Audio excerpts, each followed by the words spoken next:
ਜਿਹੜੇ ਉੱਥੇ ਤੁਹਾਡੇ ਵਿਛੜ ਪਰਿਵਾਰ ਰਹਿ ਗਏ ਕੁੜੀਆਂ ਜਾਂ ਬੱਚਾ ਜਿਹੜਾ ਉਹ ਨਾਂ ਦੱਸਿਓ ਪਹਿਲਾਂ ਤਾਂ ਉਹਨਾਂ ਦੇ ਉਸ ਟਾਈਮ ਦੇ ਕੀ ਨਾਂ ਸੀਗੇ? ਬਚਨੋ ਸੀ ਨਾ। ਹਾਂ। ਉਹਦੇ ਪੇ ਦਾ ਨਾਂ ਸੀਗਾ ਲੱਭੂ ਚੌਧਰੀ। ਹਾਂ। ਸਾਡੀ ਮਾਸੀ ਸੀਗੀ। ਅੱਛਾ ਜੀ। ਤੇ ਉਹਦਾ ਭਰਾ ਜਿਹੜਾ ਵੱਡਾ ਸੀ ਉਹ ਅਮਰ ਸਿੰਘ ਸੀਗਾ। ਹਾਂ।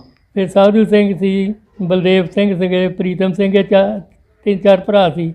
ਉਹ ਭੈਣ ਇੱਕ ਤਾਂ ਉਹ ਰਹਿ ਗਈ। ਅੱਛਾ ਜੀ। ਇੱਕ ਰਹਿ ਗਈ ਬੰਸੋ, ਮਾਸੀ ਦਾ। ਉਹ ਮਾਸੀ ਤੁਹਾਡੀ ਆ? ਅੱਛਾ ਜੀ। ਮਾਸੀ ਦੀ ਕੁੜੀ। ਹਾਂ।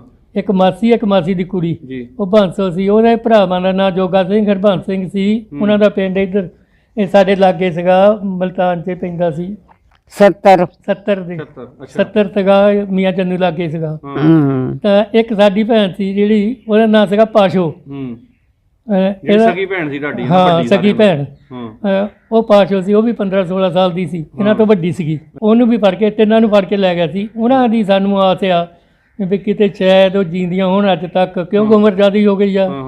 ਤਾਂ ਇੱਕ ਜਿਹੜਾ ਮਾਮਾ ਦੌੜ ਗਿਆ ਸੀ, ਭਰਾ ਦੌੜ ਗਿਆ ਸੀ, ਉਹ ਪਤਾ ਨਹੀਂ ਮਰ ਗਿਆ ਕਿ ਹੈ ਨਹੀਂ। ਮਾਰ ਤੇ ਹੋਸਤੇ ਜਿਹੜਾ ਇੱਕ ਬੱਚਾ ਸੀਗਾ ਜਿਹੜਾ ਹਾਂ, ਜਿਹੜਾ ਆਪਣੀ ਮਾਸੀ ਢਾਡੀ ਦਾ ਸੀਗਾ ਨਾ, ਮਾਮਿਆਂ ਦੇ ਬੱਚੇ ਵੀ ਛੋਟੇ ਸੀਗੇ, ਉਹਨਾਂ ਨੂੰ ਵੀ ਲੈ ਗਿਆ ਕੋਈ। ਉਹ ਵੀ ਰਹਿ ਗਿਆ ਸੀ ਉੱਥੇ, ਲਿਆਇਆ ਨਹੀਂ ਕੋਈ। ਅਸੀਂ ਨਾਨਕਿਆਂ ਦੇ ਆਇਓ ਸੀ। ਸਾਡਾ ਆਪਣਾ ਪਿੰਡ ਜਿਹੜਾ ਸੀਗਾ ਉਹ ਮੀਆਂ ਚੰਨੂ ਦੇ ਲਾਗ, ਉਹ 7 ਚੱਕਰ ਮੱਲੀ ਆ।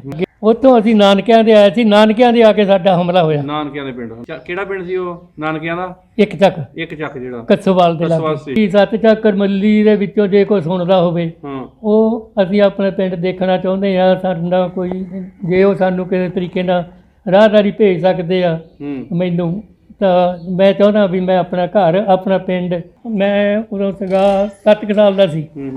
ਸਾਡੇ ਘਰ ਦੇ ਲਾਗੇ 7 ਚੱਕਰ ਮੱਲੀ ਦੇ ਸਾਡੇ ਘਰ ਦੇ ਮੂਹਰੇ ਮਸਜਿਦ ਸੀਗੀ, ਆਪੋਜਿਟ ਗੱਬੇ ਸੜਕ ਸੀ, ਖੂੰਜੇ ਤੇ ਮਸਜਿਦ ਸੀਗੀ। ਤਾਂ ਦੂਜੇ ਪਾਸੇ ਸਾਡਾ ਘਰ ਸੀਗਾ। ਸਾਡੇ ਘਰ ਦੇ ਮੂਹਰੇ ਇੱਕ ਪੀਲੂ ਦਾ ਦਰਖਤ ਸੀ ਮਸਜਿਦ ਵਾਲੇ ਪਾਸੇ ਨੂੰ, ਉਹ ਬੜਾ ਵੱਡਾ ਸੀਗਾ। ਦੱਸਦੀ ਸੀ ਪਹਿਲਾਂ ਵੀ ਜਦੋਂ ਯਾਦ ਆ ਜਾਂਦੀ ਆ ਮੈਨੂੰ ਰਾਤ ਨੀਂਦ ਨਹੀਂ ਆਉਂਦੀ, ਫਿਰ ਨੀਂਦ ਵਾਲੀ ਗੋਲੀ ਖਾਣੀ ਪੈਂਦੀ। ਉੱਥੇ ਦੇ ਵਸਨੀਕ ਆ। ਹਾਂ, ਜੱਦੀ ਜਿਹੜੇ ਆ। ਹਾਂ, ਅਸੀਂ ਉਹਨਾਂ ਨੂੰ ਵੀ ਮਿਲਣਾ ਚਾਹੁੰਦੇ ਆ।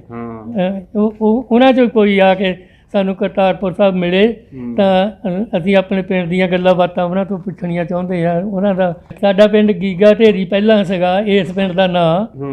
ਹੁਣ ਜਦੋਂ ਦੇ ਪਾਕਿਸਤਾਨ ਤੋਂ ਬਾਅਦ ਇਹਨੂੰ ਗੀਗਨਵਾਲ ਕਹਿਣ ਲੱਗ ਗਏ। ਜ਼ਿਲ੍ਹਾ ਜਲੰਧਰ, ਭੋਗਪੁਰ ਦੇ ਨੇੜੇ ਆ ਇਹ ਗੀਗਨਵਾਲ। ਹੁਣ ਸਾਡੇ ਇਹਦੇ ਆਲੇ ਦੁਆਲੇ ਪਿੰਡ ਹੈਗਾ ਬਹਿਰਾਮ, ਸੋਲਪੁਰ, ਮਾਧੋਪੁਰ, ਤਾਂ ਮਾਨਕ ਢੇਰੀ, ਇੱਧਰ ਭੁੰਦੀਆਂ, ਬਰਾਮ,